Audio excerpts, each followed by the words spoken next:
Well, as I mentioned in the book, I had no interest in rock art as a teenager, and then when I was a young man, my 20s, a friend of mine came over and he said, "Oh, I have a friend, a Squamish band member, who is telling me about these rock paintings up Howe Sound."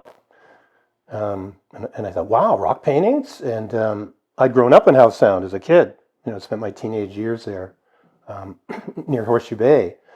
And so I was fascinated. He said, well, that sounds really cool. Do you think you'd take us to show us the site? And he said, oh, yeah, I'll arrange it. So we did that. I went over to, excuse me, North Vancouver, and we headed up to Britannia area. Got out of the car, scrambled down across the railway tracks, scrambled along the water, these sketchy cliffs and through brush, and then came out onto this open area with this huge rock face that was covered with paintings. And I'd never seen anything like this before. I had an idea that, this rock art was simple, kind of little stick figures and stuff, and kind of small, diminutive stature. And these paintings were large, like some were, a meter in length, and in multiple colors, purples and reds and different shades of orange. And I was immediately just struck by the place. And the site itself was magnificent. It was on this, a point of land with stunning views down to the entrance of Howe Sound. And Anvil Island, which is a very peculiarly shaped island, dominated the view. And I just know this is a powerful, amazing place. And I wanted to know more about them. So, and the guy who took us to the site, the Squamish band member, he was very interested in this subject, and he had actually started his own book. He had his own kind of theories about what this stuff was about. And I was intrigued, and I said, well, maybe we should do a book together. And so we kind of talked about it, and I took a bunch of slides, which I gave him, but nothing ever came of it. But over the years, actually right on that very day, I wanted to find out more about this phenomena, because I knew that these types of sites were all over British Columbia. And so over the next, 5 years or so, I just, when I had extra time, I would just go out to the BC interior. There were books available. There was one very important study done by a man named John Corner in, I think, 1968. He had a book called Indian Pictographs in the Interior of British Columbia. And it was basically a guidebook to a lot of sites. He had like the mileage points, like you could find these sites exactly using his book. And so that is what I did. My wife and I would spend summers going up and driving through the BC interior, through the Similkameen Valley, through the Fraser Canyon, up through the Okanagan, any place where these sites existed. I wanted to see them and learn about it. And of course, I became fascinated because a lot of these places were in places I used to just drive by. You're driving up to, when I was a youth, we used to go up to the Okanagan, and we just, motor from Vancouver until we got to the Okanagan. We passed through all these places, but never knew anything about them. But now I knew that these places had these hidden little gems. And some were on reserves, but, in those days I didn't ask permission, I just went. And if I saw somebody, I'd say, is it okay to go? But, it's pretty remote. That led me into the work of James Tate and a lot of the early anthropologists of British Columbia, Charles Hill too. And, but there wasn't really a lot available. So I was kind of just basically on my own, just collecting information. And I began to explore rock art sites in Indian Arm. And then people found out about my interests, and I was asked to give talks in the city for various groups, local historical societies. I'd give talks at the Vancouver City Museum, for the Deep Cove Historical Society. Anybody who contacted me and wanted to know more about this material, I would willing to share what I knew. And then one day I was contacted by some folks from the Western Canada Wilderness Committee. And they said, we saw your talk about Indian Arm. And do you know there's all these pictographs up in this place called the Stein Valley? I said, well, yeah, I'd heard about it, but wow, tell me about it. And they said, oh, there's all these sites. And you know what? The valley's in imminent danger of being logged, and these sites are in imminent danger of being destroyed. And I said, really?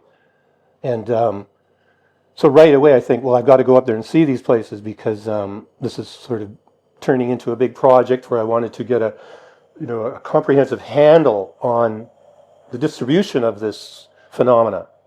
And so I went up to the Stein on a rainy, misty March day. It was actually kind of cold, and we just hiked up the valley, and it was an amazing experience. And we hiked up about 5 miles to the largest site in the valley, which when I came to it, I realized this is one of the largest sites in British Columbia. I've never seen anything like this. And it was on a north-facing cliff, which was very unusual. Most of these sites are south-facing and sunny. This was on a north-facing site, and it was just covered with water, and it was a damp March day, very cold and overcast. And but the water was revealing all of these paintings as it flowed over the faded imagery. It brought them out. They looked as though they were painted yesterday. And I said, this is an amazing place. This is going to take a lifetime to study. So when I went back to UBC, later in life, after 6 or 7 years, I got my PhD. And the PhD was a big fat thing, I don't know, maybe 500,000 words, I don't know. And I approached UBC Press, and they said, yeah, we'd love to have a book, out of this, but, we can't publish this. Big unwieldy PhD with, huge glossary of, of images.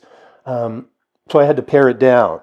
And so that was quite a process. I basically had to take this big fat piece of work that I worked 7 years on and chop it up to make it, to hone it, to make it, more accessible to people. And that was a great process for me as well, working with the editors of UBC Press to just hone the ideas, because there was a lot in that PhD. The world of rock art is very, it's complex stuff. It's sensitive material. It's has to do with a lot of spiritual beliefs, religious beliefs, you want to call it. And people are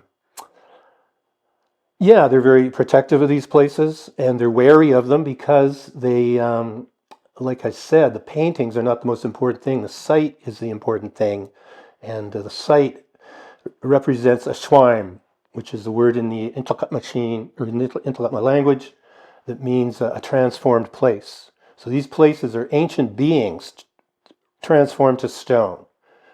And schweim, the root of schweim is chwe, which means transform.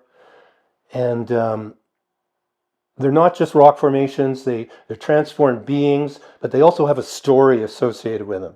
So they were transformed for a reason, maybe some antisocial behavior or something, but they stand as a monument to later generations.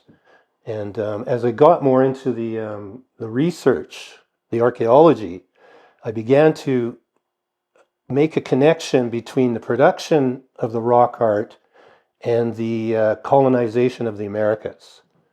To me, and I came to that conclusion, or that insight, through the work of Richard Daly and Annie York. Because Richard Daly is a BC anthropologist who spent a few years working with Annie York, who's the foremost, one of the foremost Intalkatma authorities, an Indigenous scholar, and she was taught about these paintings and their significance, and she attributed them to the prophets when they became aware of the coming impact of colonization. And by that I mean the impact of disease, the new people that were coming in and displacing indigenous nations in the East, and Intalkatma and people outside of the sphere of immediate European influence and colonization were well aware of what was going on. They saw it in dreams, and there's a lot of great accounts of these prophets recorded by James Tate, who had the trust of knowledgeable Intalkatma elders who willingly shared their stories with him, and thank God that he had the time to record their stories for us today, for Intalkatma, for the world, basically.